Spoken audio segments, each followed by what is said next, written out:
You're an author, and you have a book that I'm looking forward to reading. But talk about your book a little bit. First of all, congratulations on the platform. It was a great opportunity to be able to contribute in some way that I could. I checked you guys out. So before I got the call, I actually checked you guys out, and I was blown away with the content.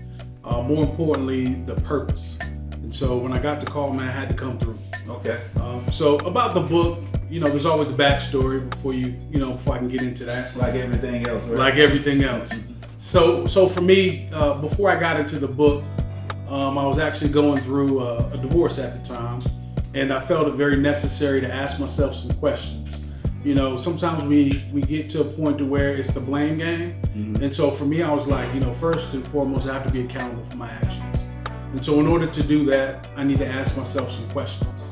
And so that's where the book came about. The title of it is Uncomfortable Conversation.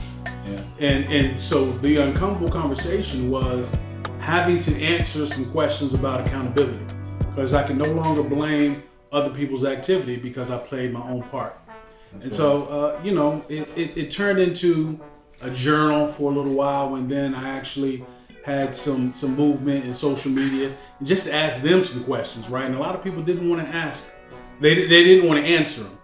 Yeah. And so I understood. And so let me package it to where a person can get the book, read it, take some time to think about it, meditate on it, do some self-evaluation, because those are the things that I did, and it has been the number one selling book in this genre. Oh man, that's great. Thank you so much. That's great.